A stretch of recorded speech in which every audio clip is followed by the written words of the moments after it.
Hi, this is Rabbi Chaim Coffman. I want to welcome everyone to our 9th installment, Parshas Vayeshev, in the Torah portion of the week. It's a packed parsha. The beginning of the parsha speaks about Yosef in his dreams and how the brothers hate him. They put him into a pit. They decide to kill him. They end up putting him in a pit, and he gets sold. He gets sold down to Egypt, and then there's a whole story with Potiphar's wife, which we're going to speak to, and how he ends up in jail. But before we get there, there's an interesting interlude, so to speak, with the story of Yehudah and Tamar. The Torah tells us that Yehudah had, beginning of chapter 38, Yehudah had 3 sons. The first son was and he marries Tamar. And he was evil in the eyes of God. God kills him. So, second son, Onan,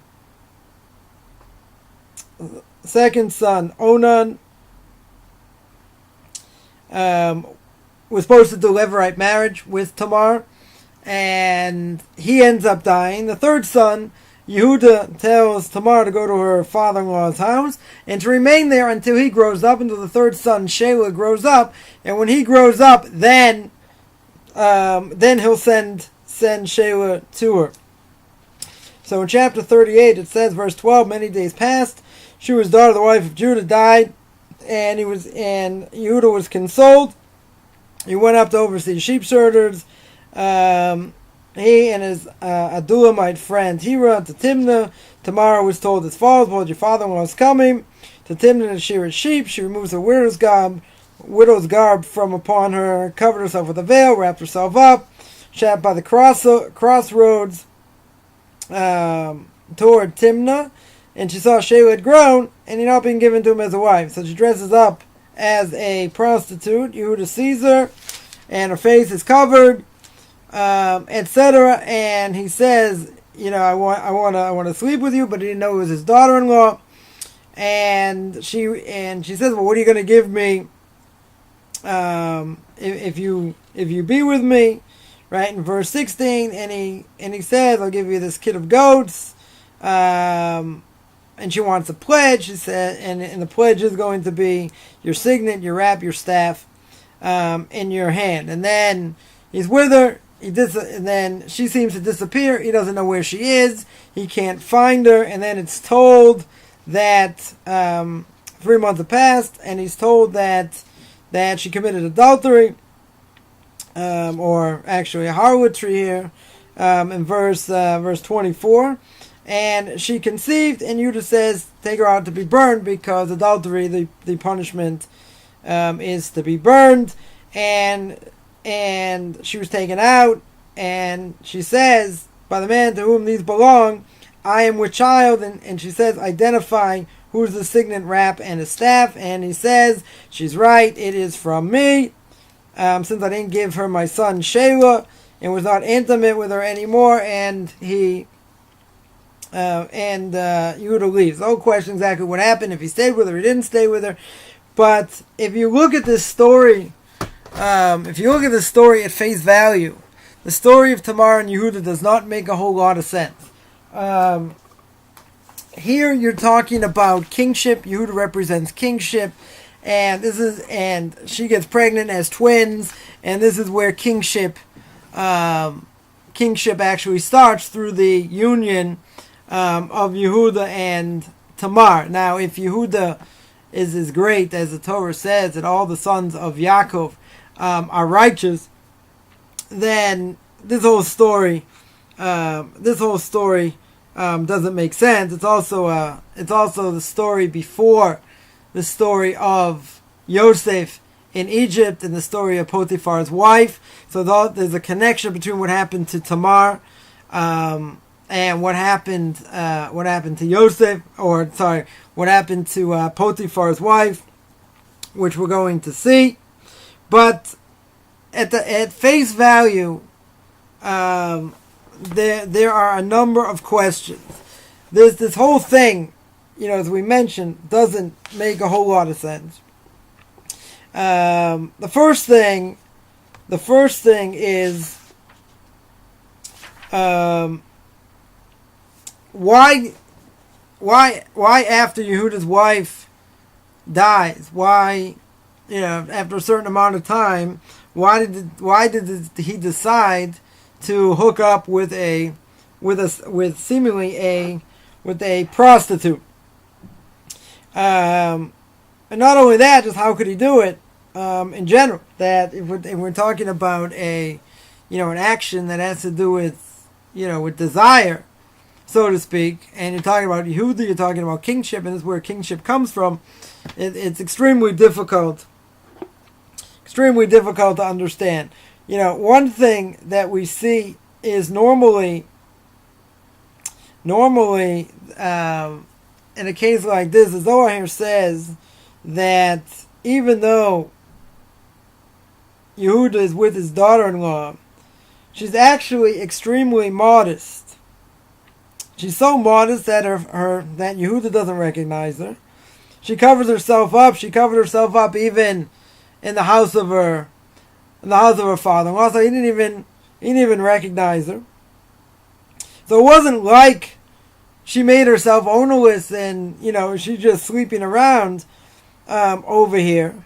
She really wants to have a child, and what she's really doing is for the sake of heaven, because she saw that after Yehudah's first two sons die, and the third son is in the wings waiting to do levirate marriage, nonetheless, Yehudah doesn't give him to her. So why? So one question we can ask, even though we asked the bigger questions, we'll ask the question: why does she pick Yehudah? Why doesn't she just wait? So one of the commentaries here says, interesting enough, that she actually wanted to be with Yehudah, right? The purpose of her being with Yehudah was that he was more fitting than Shelah. Shelah was young, was younger, and he was more fitting, I guess, to father a child than his son, and therefore she chose him, and from her comes, this commentary says, comes Mashiach Tzidkenu, our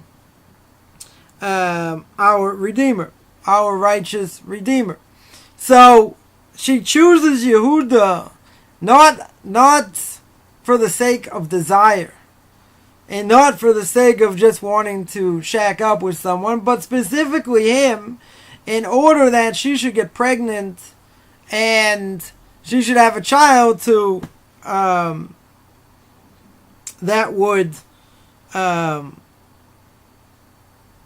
take care of this problem, right?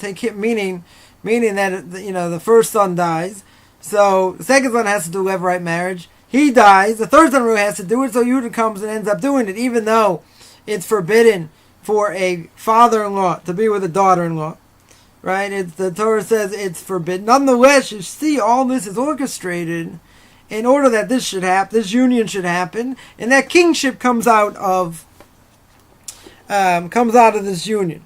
Now, as we mentioned, she was extremely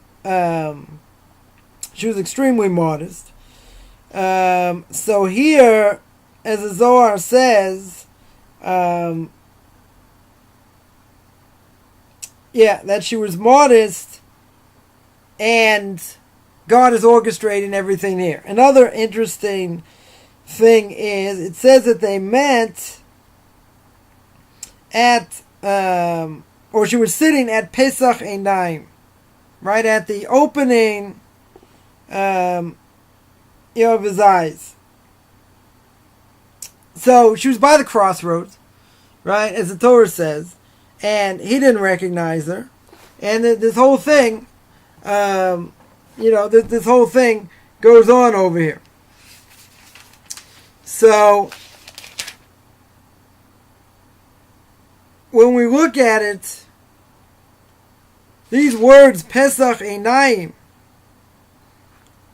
we don't see them anywhere else, right? These words of the opening of his eyes, so to speak, or where she sat there at this place, you don't find such another place.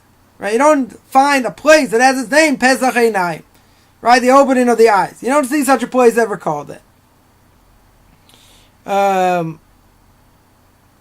Again, so this idea is that this thing is very clouded in mystery, very hard to understand. But the reality is, she understood that she was supposed to be with Yehudah. Now, we mentioned that she was modest. She covered her eyes. It's not the way of a prostitute to cover herself up, to cover her eyes. Nonetheless, she understood that in order to get pregnant, it was going to have to come through Yehudah.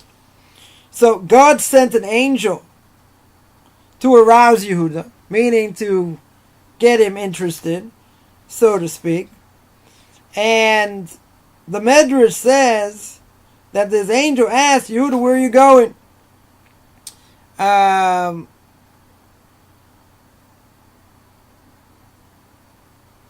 And he says from where kings come, from where great people stand, and he points them in this direction. He says, "Oh, you're looking for greatness, you're looking for where great people are," instead of, "Oh, let me put you in the right direction."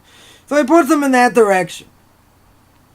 I.e., not necessarily, the Medrash says, for his benefit, for his goodness, but so that he should meet Tamar on the way, which again is pretty remarkable.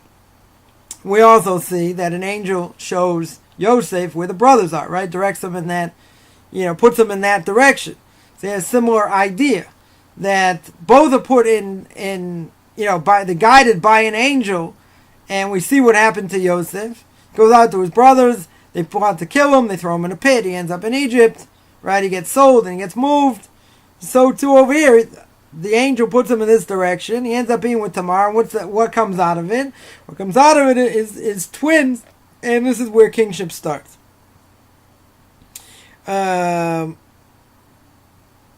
So here, if we would have so this angel sort of had to put this this desire, so to speak, in his mind. Why? Because if really he had desire.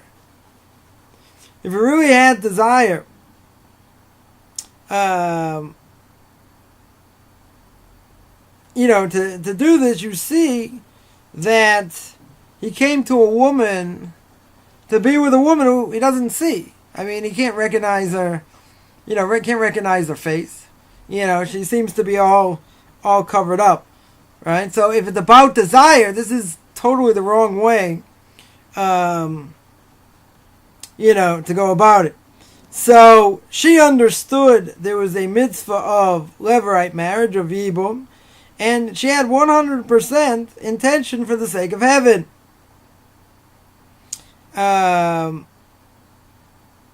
This is what the Zohar says. So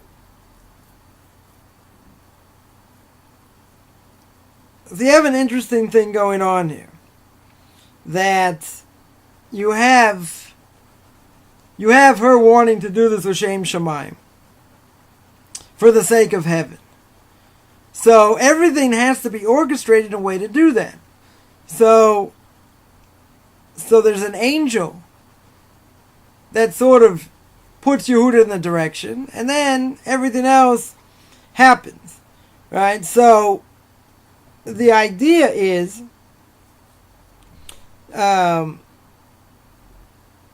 that we see somebody that, according to the Torah, this should never happen.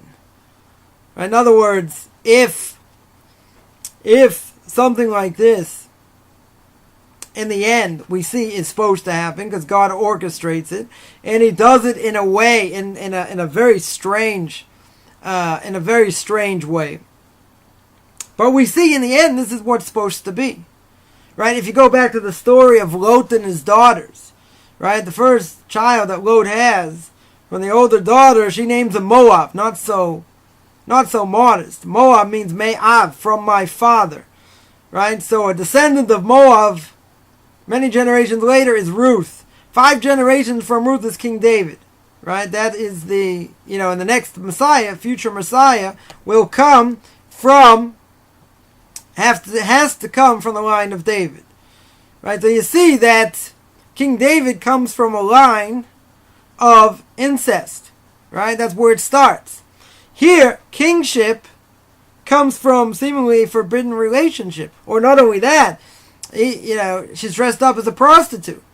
Right? So you see, one of Yaakov's sons, is with a prostitute, and you see, or seemingly a prostitute, and how the whole thing is put together here. And they have a child, or children, which is the beginning of kingship. Extremely, extremely hidden over here. So too, in the case of King David, we see that his origins, right, where they come from. So many commentaries say the fact that we witness this means that even if we're talking about kingship, even if we're talking about the Davidic line and how it starts, at the end of the day, it's hidden in secrecy. It's hidden in something we don't understand. Right? But at the end of the day, it's done in a way where at the end, the action, the result is what's supposed to be. We see by Yaakov. Right? The first night he wakes up and it's Leah, not Rachel. So then there's a question if he really married her. Right? When you marry someone, so you have to have intention to marry that person. If he didn't have intention to marry Leah, then it shouldn't be any good. Right? It should be considered a mekach. It's a mistake. Married the wrong person. He's with the wrong person.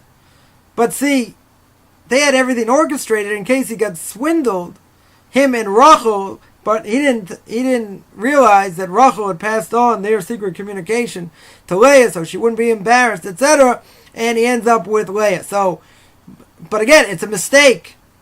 So if we're looking at it as marriage, you can't marry someone by mistake. It means the marriage is null and void.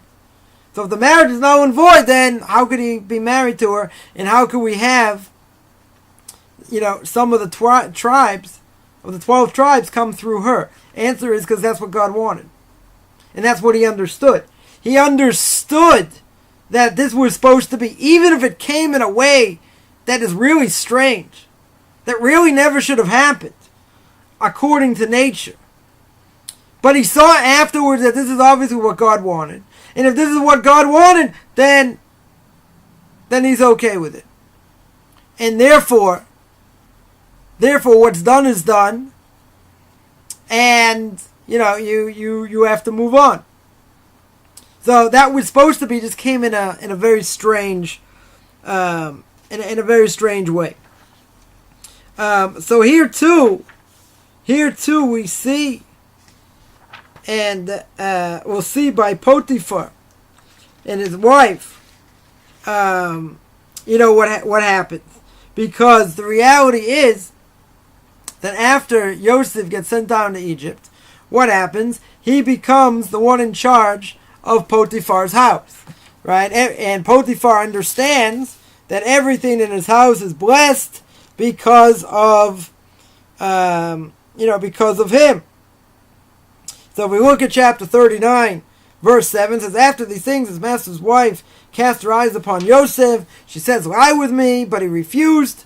He said to his master's wife, look, with me here, my master concerns himself and nothing with the house, and whatever he has, he placed me in custody. There's no one greater in the house than me. He denied me nothing but you, since you are his wife. How can I perpetuate this great evil and have sinned against God? So Yosef tries to push her off. And she says, nonetheless, she still is, on a daily basis, is trying to get him to sleep with her. And this happened, next verse, in verse 10, it says, so it was, just as she coaxed Joseph day after day, he would not listen to her. But there was an opportune day when he entered the house to do his work. No one was there. None of the household was there. She caught him by his garment, and she said, lie with me, and he runs out. Right? She leaves his garment, he runs out. Verses 10 to verses 13. So when he leaves his garment, she says, look, you brought us a Hebrew man to sport with us. He came to lie with me, but I called out and I screamed, etc. And when he heard this, I remained outside. I raised my voice, and he left his garment and he fled. So when his master heard this, verse 19, she says, your slave did these things to me. His anger flared up. Yosef, the master, took him and placed him in prison. Right? So we see that Yosef's being tempted day in and day out. And it was only by sheer miracle, Medrash says, that he saw the image of his father. And because he saw the image of his father, he stopped before he lied with her. But there's the reason why these two stories are placed up against each other. And the answer is that just like Tamar understood she was supposed to have children through Yehudah, so too, and she did it for the sake of heaven, not for desire, per se, so too we see by Potiphar's wife. Now Potiphar's wife understood that the Medrash says, Rashi brings down from the Medrash that she saw through astrology that she was supposed to have, that's either her or daughter.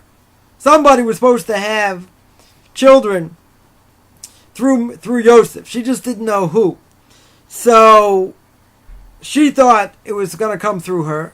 It really came through her daughter.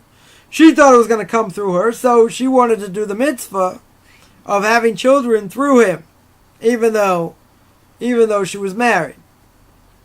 Be that as it may, there's a difference, though, between Tamar and Potiphar's wife. The difference is that while Tamar, even though she dressed up as a prostitute, she was still covered up and did it in a modest way. Here, even if Potiphar's wife saw, according to astrology, that she was supposed to be with Yosef, nonetheless, that's not the way to go about it. Right? The commentaries take her to task and say, even if that's true, this is not something a woman does.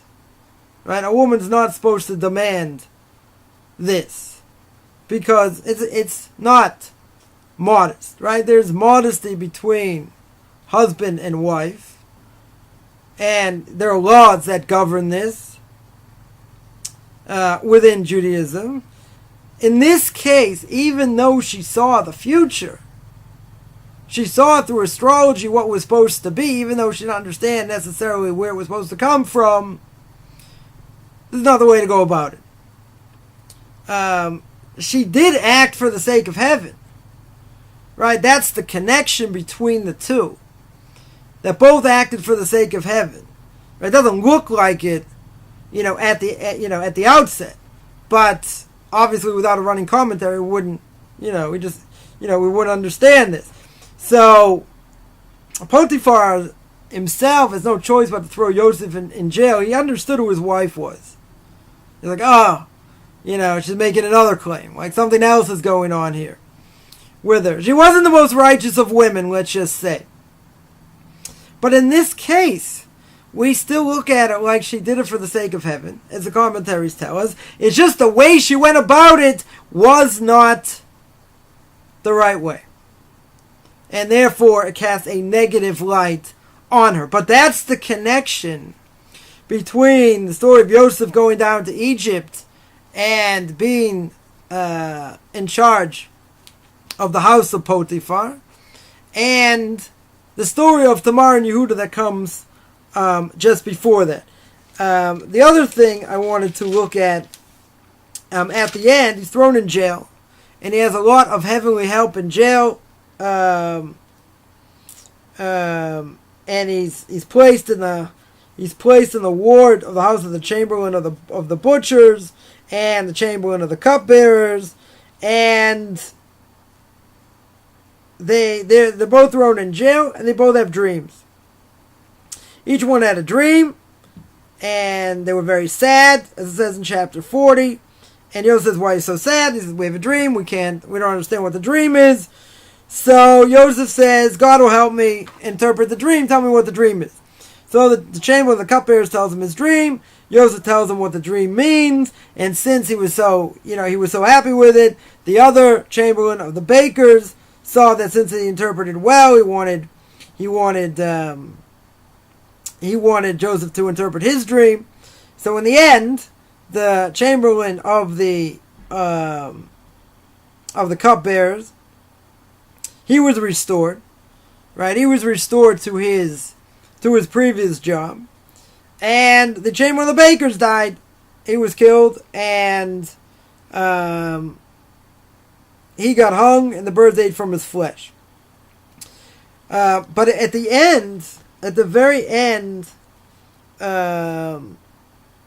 in chapter 40, verse 23, what does Yosef say? Or even before that,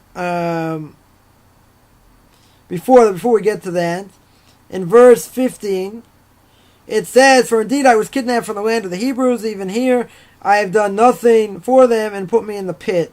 Verse 14. It says, "Only if you would think of me with yourself, it benefits you, and you will do me a kindness. If you please mention me to Pharaoh, then he take me out of this building." Why? Verse 15, "For indeed I was kidnapped from the land of the Hebrews, and even here I have done nothing for them that put me in this pit." So Yosef says, when you get put back into power, don't forget about me. Tell Pharaoh what happened, get me out of here. Get me released. So, at the end, verse 23, what happens? The chamberlain, it was Pharaoh's birthday. He made a feast for all his servants. He counted the chamberlain of the cupboards, chamberlain of bakers among his servants, restored the chamberlain of cupbearers to his cup bearing, and he placed the cup on Pharaoh's palm. And he hanged the chamberlain of the baker. He hung, just as Joseph had interpreted to them. So the dreams come exactly as he explained it, and at the end, Yosef says, "Yet the chamberlain of the cupbearers did not remember Joseph, but he forgot him." Right. So that is a little bit strange, right? Because if we look there, it's a contradiction in terms, meaning it says he didn't remember him. The cupbearer didn't remember Yosef, and he forgot him. Well, of course, if he didn't remember him, he forgot him, right? You don't need to tell me both. If you tell me he didn't remember him, I obviously know he forgot him. So Rashi here says that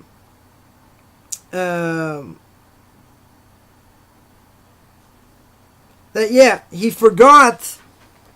He didn't remember because he wasn't supposed to remember him, and he forgot him. He had to, he kept forgetting to mention what he did, and for this, because Yosef told him to remember him, he's punished an extra 2 years to stay in prison. Now you have to ask the obvious question, and the obvious question is, why does he get stuck there for another 2 years? Right? He should never ever get stuck there, because he should have been remembered. If he's remembered, if he does what Yosef had told him, he shouldn't have forgotten. Why in the world does he forget? So the simple explanation is that Yosef was on a much higher level. Right? It gets into the bigger question of how much faith I should have in God and how much of my own actions I could do.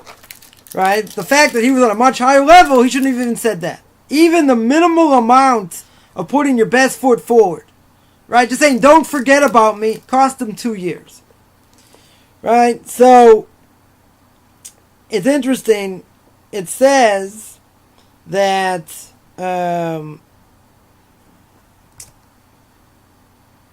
that Yosef, on the one hand, had a lot of faith in God, and on the other hand, he says, don't forget about me. So it's like a contradiction. Either you have proper faith, and if you have proper faith, you can't say you should remember me. If you have proper faith, you're not going to say that. It's like a contradiction in terms. So therefore, on the one hand, it looks like he has proper belief in God. On the other hand, it looks like he doesn't. So the obvious answer would be that if he's on such a high spiritual level, he shouldn't have even done the minimal amount.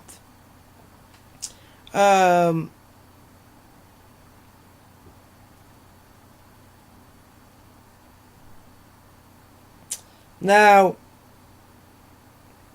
the idea over here is how much should we put stock in ourselves? Meaning, do I have to put my best effort forward, or am I allowed to do nothing and let God run the show? So the answer is, nice Jewish answer, it depends. If somebody's a Vilna Gaon, Rav Elijah of Vilna said, if you're a person that relies on God for everything you do, if you're sick, you don't go to the doctor, you just believe God's going to heal you. If it's for livelihood, you do nothing. You sit and learn all day, and your needs will be taken care of in other ways. If you do everything like that, then there's no problem. If you do everything like that, then fine. Then that's how you live your life. If you don't do that, let's say you do put your best foot forward. You do go to the doctor. You do work or do something to bring in money. If you do that, then you're not allowed to do this. So the story, someone came to Vilna Gaon and was sick, and he said, no. He said, I believe God's going to heal me. I'll take care of it. And the Vilna Gaon yelled at him, and he said, if you're holding there with everything else that you do, that's fine. Then you can rely on God. If not, obviously, then then you're not allowed to. So this brings up a major question. I mean, really not, but it would bring up a major question. What are we supposed to do today? So for most people, a vast majority of people, we have to put our best foot forward. Again, whether a person's sick, they're going to go see a doctor. If it's about bringing money in, you do what you can, to make a livelihood. You have to do something. You have to show, that I'm making the effort. Obviously, what's going on behind the scenes we don't see, and we don't understand. But God runs the world. We have belief in that as well. If we had full belief, 100%, and we always rely on God, then there's nothing to talk about. So, we can't say we're holding at a level that we're not, because we're just going to get exposed. If a person says, no, I'm gonna hold out, God's going to heal me. If a person's sick, they're going to rely 100% on Him. They won't take any medication. They won't do anything. God will take care of them. And the person gets worse and worse and worse. Obviously, it's not what he's supposed to do, if he's never done it before. If he's done it before, then God will take care of him eventually. However long it takes, God will do that. We see that by King David, right? You read through the book of Psalms. You see a number of times he screams out, God, take this sickness away from me. Because he knows God is the ultimate healer. But he was on that level. When you're on that level, something else. If you pretend to be on that level, you're in trouble. Most people today are not on that level. We're not playing Superman. I remember once I asked my Rebbe this, and he brought down there's a difference of opinion between the Gra and the Baal Chovos Levovos, who wrote the book, the Chovos Levovos, Duties of the Heart. Rabbeinu Bachai is difference of opinion, how much effort you're supposed to put in. Right? According to the Chovos Levovos, he holds you got to put your best foot forward. Right? You have to act. You have to do something. You can't just, can't just rely on God. You got to do something. God will take care of the rest. Doesn't matter, but you have to do something. According to Gra, you can rely on God. You don't have to do anything. If, big if here, if you're holding the way in that at all times. So I remember, so I asked my Rebbe about this, and he said, you go like the Chovos Levovos. You have to do hishtadlus. You have to put your best foot forward. All right? You have to make an effort. I said, but you're an 8th generation descendant through your mother to the Vilna Gaon. So he said, go the other way. Put your best foot forward. Do whatever you need to do. I said, but what about the Gaon? He goes, don't worry about the Gaon. You have to do, what you have to do. So there are very few people can live at that level. Right? Very few. If a person can, I do know some that do, they put a minimal amount of effort, let's say in livelihood and things like show up at their door. Married off a number of kids, and they say, 2 days before, they needed like, $30, $40, $50,000, had no idea where it was going to come from, like day before, 2 days before, and, money came in. Now, that doesn't happen to stuff like, that stuff doesn't happen to people like me. Right? But these are people I know. Right? And I've known for a very long time. And that's how they live. So if you're on that high level, then you can do that. And it works. If you're not on that level, then you have to put your best foot, you have to put your best foot forward. So even putting your best foot forward, don't think that the actions that I'm doing are the ones that are causing the success or the ability to continue. Right? At the end, or in the book of Deuteronomy, right? The Torah says, don't think that everything I've done or everything you do is through the work of your own hands. Don't forget, there's a God in the world. That He runs the world. If He wills it, when it comes, let's say, to livelihood, you'll be all right. If He doesn't will it, you can do whatever you want. It's not gonna help. Right? The one example I'm always fond of giving, and that is that in the Jewish market in Jerusalem, right, everyone gets their fruits and vegetables from basically the same place. So you see this huge marketplace, and they're selling, fruits, vegetables, all kinds of things, and people are yelling and screaming, my radishes are the best, my hummus is this, and my, yelling and screaming and jumping up and down, trying to get, customers to buy their nuts and fruits and everything else. You're like, you think it makes a difference? You could say, well, it depends how everything's set up and what advertising, like all these different things you could say of why one person may be successful, and another isn't. But see, at the end of the day, if they get their product from the same place, then it doesn't matter what you do. Obviously, fine, you want to set it up in a way where you're going to fail? Okay, you can do that. But if you set it up the same, you yell and scream just as loud, you have just as a good location as the other person, why is he making more money than you? Why is he more successful?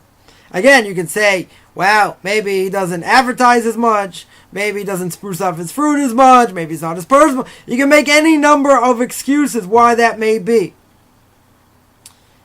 At the end of the day, if they're both basically selling the same thing, then there's only one reason why one person's more successful and the other isn't. It's because God wills it. And again, you can do whatever you want. If God doesn't will it, it's not going to happen, and you're going to get blocked. So here the Torah tells us an amazing story. Yosef gets an extra 2 years in the clink, so to speak, because he put too much effort into telling the chamberlain of the cupbearers that he should remember him. And as the Torah says, not only didn't he remember him, he forgot him as well. See, in next week's parsha, he finally brings it up, but 2 years went by. So he had to be in that pit for 2 years, in jail for 2 years, because he put too much effort in man. He didn't rely on God enough. Now, you might be picking at hairs here, because why is it that God should punish him so severely? I mean, extra 2 years.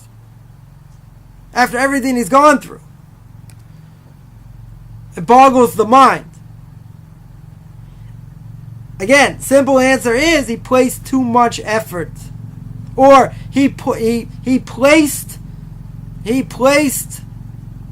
his Savior, so to speak, not in God, but in the cupbearer, in the chamberlain of the cupbearers.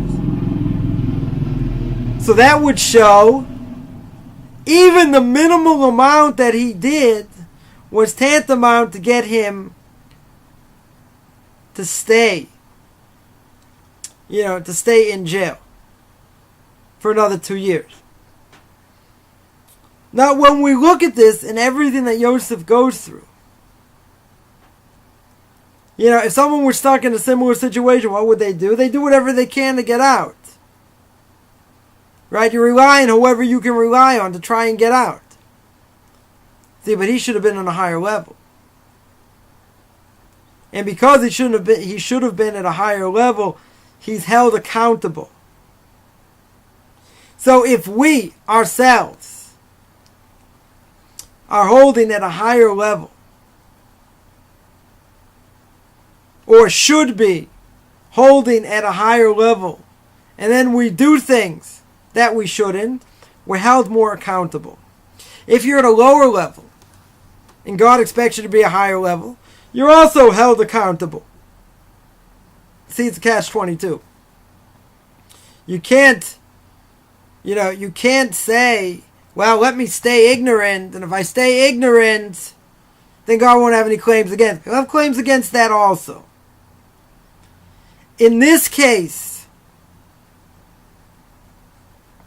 if you're held to a higher standard, and you don't do what you're supposed to do, repercussions could be catastrophic. See, we don't know what our potential is.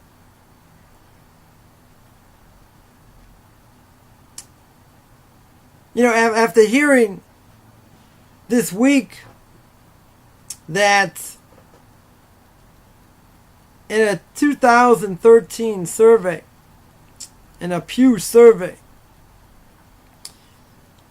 that there was intermarriage was over 70%. But not only that, it's interesting that percentage-wise, there are more evangelical Christians that believe that the Jews belong in the land of Israel than Jews themselves. That's a scary statistic. In other words, you have the vast majority of Jews that don't believe that we belong here, or should have sovereignty here.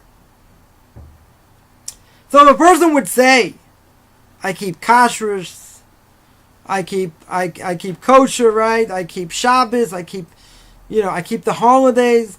Don't you think God's going to cut me some slack compared to the 13 million Jews who don't know anything about their own religion? I would think so. But see, from what we just said, that may not be the case. God's not interested that we should rest on our laurels.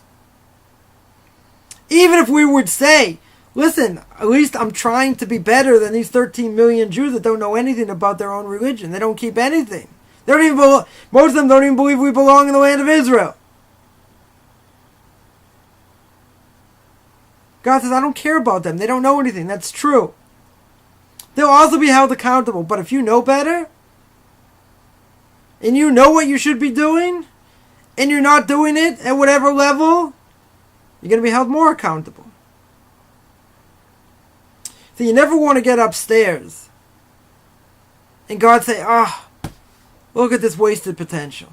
Look what you could have become. Because as a pure soul, there's nothing to do. I can't do any more mitzvahs. I can't make any more blessings. I can't keep any more Shabbos or festivals.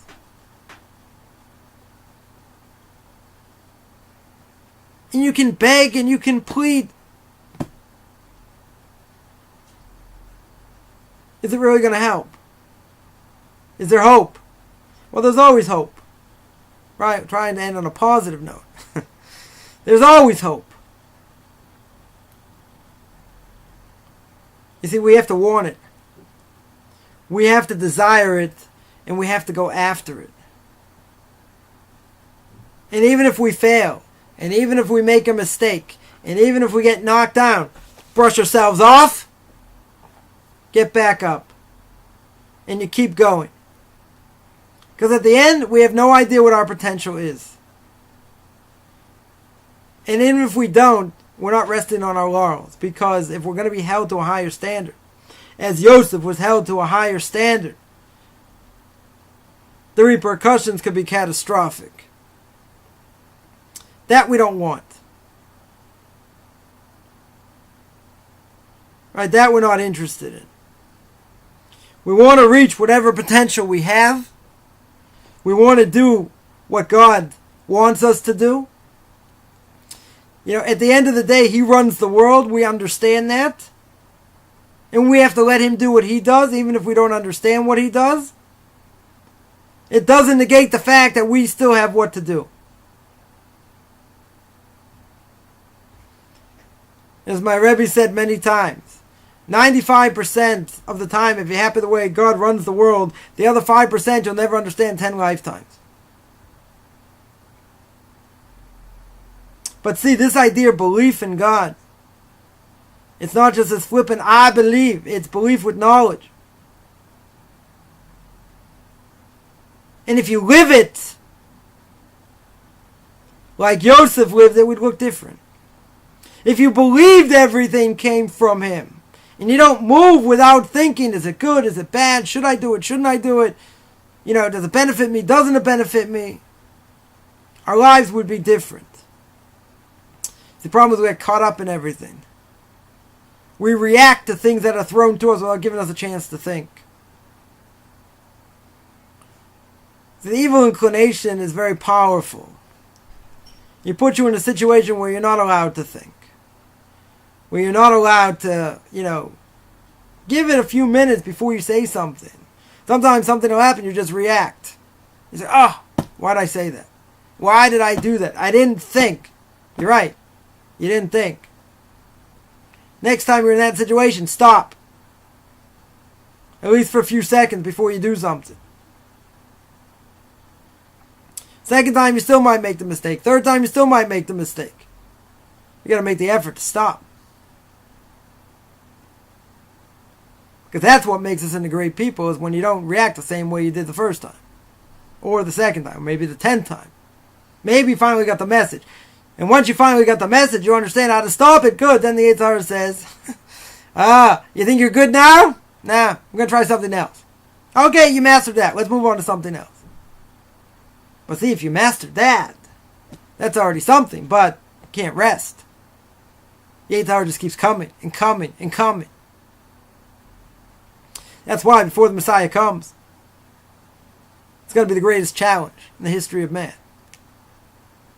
Because we're going to seemingly see chaos. God forbid, even worse than we see now. And God's ways are totally hidden. Can't figure it out. doesn't make any sense. You wake up in the morning, you have no idea what could be.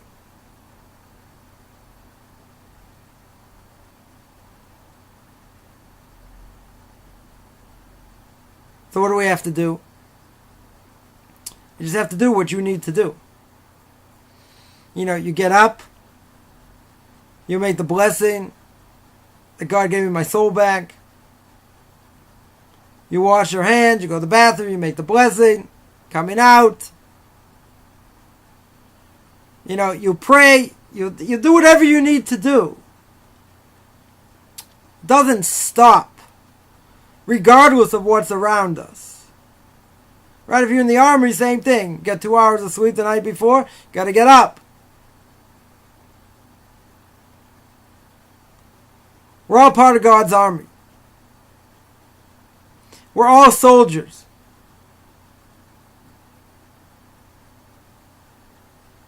It's a matter of how we use what we're given, what we're surrounded by, and how we put that into action. Because the Eighth Hour will say, give up, it's too hard, you can't do it. That's what he wants. He wants to break you. But you say, I'm not going to be broken. Because no matter what you throw at me, evil inclination, I'm coming back. And I'm still going to come back. And I'm going to continue. In that, you'll show God, okay, I made a mistake. Start again. Oh, I made a mistake. Start again. And we have to work. Nobody said being in this world was easy. Nobody said it's going to be a picnic, as they say here in Israel. That's not why he put us here.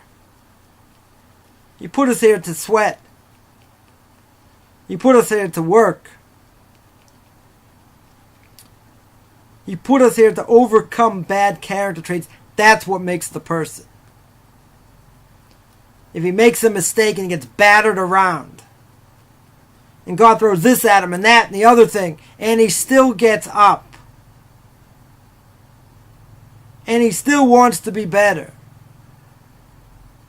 that person's not a failure. That person's the real deal. That person we want to have respect for. Because he admits he makes mistakes. He admits he's not perfect. And he tries to work on a plan that's going to make him better and help him reach his potential. Anyone interested? Take a look at my Facebook fan page, Beyond Orthodox Conversion to Judaism, or Beyond Noahides.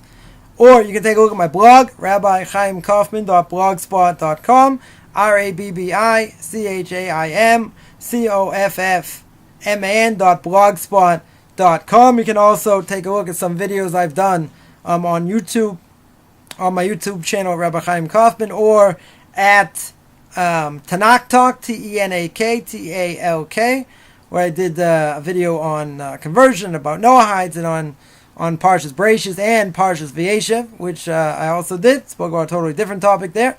You can take a look at that as well. Everyone have a good Shabbos.